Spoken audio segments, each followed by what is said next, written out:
तुमच्यामुळे महाराष्ट्राच्या दिव्य ज्योती ओवाळू त्यांची आरती, महाराष्ट्राच्या दिव्य ज्योती ओवाळू त्यांची आरती. नमन माझे सावित्रीस, आज आहे त्यांची जयंती, आज आहे त्यांची जयंती. आदरणीय व्यासपीठावर उपस्थित मान्यवर गुरुजन वर्ग आणि सळसळत्या रक्ताच्या, सक्रिय मेंदूच्या आणि शाबूत डोक्याच्या, तडफदार हृदयाच्या माझ्या मित्रमैत्रिणींनो, आजचा दिवस अशा एका क्रांतिज्योतीचा जन्मदिवस आहे जिच्या जन्माच्या प्रकाशाने शेकडो वर्षापर्यंत रांधावाडा उष्टीकाळा चूल आणि मूल या उक्तीप्रमाणे जीवन जगणाऱ्या भारतीय महिलांच्या जीवनातील अंधकार संपला, जिच्या संघर्षाने भारतीय महिलांना आत्मसन्मान मिळाला, जिच्या कर्तृत्वाने भारतात स्त्री शिक्षणाची मुहूर्त मेट्रोवली. मित्रहो, आज सर्व क्षेत्रात महिला पुरुषांच्या खांद्याला खांदा लावून आपले कर्तृत्व सिद्ध करताना दिसत आहेत. परंतु हे स्वातंत्र्य, ही संधी त्यांना सहज साध्य झाली आहे का? तर नाही, मुळीच नाही. आपल्या देशात हजारो वर्षापर्यंत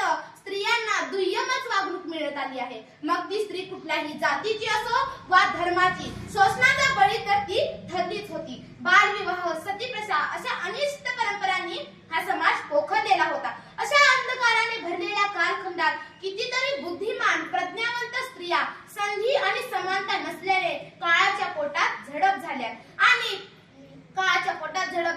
आणि महात्मा ज्योतिबा फुले हे सावित्रीबाईंच्या पाठीशी खंबीरपणे उभे होते. महात्मा ज्योतिबा फुले आणि सावित्रीबाई यांनी पुण्यातील भिडेवाडा येथे मुलींची पहिली शाळा सुरू केली 1848 रोजी. दीनदारिद्र्य आणि शोषितांची कणव हा या फुले दाम्पत्यातील समान धागा होता. त्यांनी म्हणूनच आज आपल्याला शाळेत महिला शिक्षिका, दवाखान्यात महिला डॉक्टर आणि प्रशासनात महिला अधिकारी दिसत आहेत.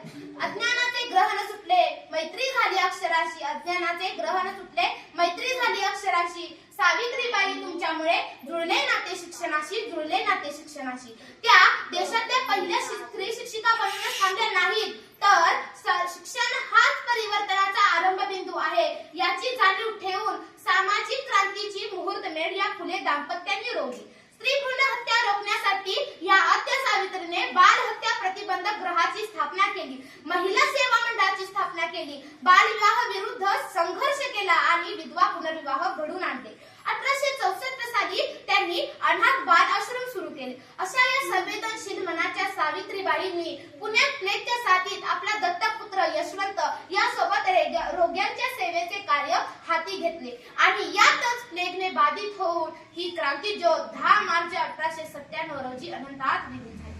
त्या आता जरी आपल्यासोबत नसल्या तरी त्यांनी केलेला संघर्ष आपण नेहमी लक्षात ठेवला पाहिजे आणि त्यांचा आदर्श आपल्या समोर नेहमी ठेवला पाहिजे. म्हणून मी शेवटी एवढं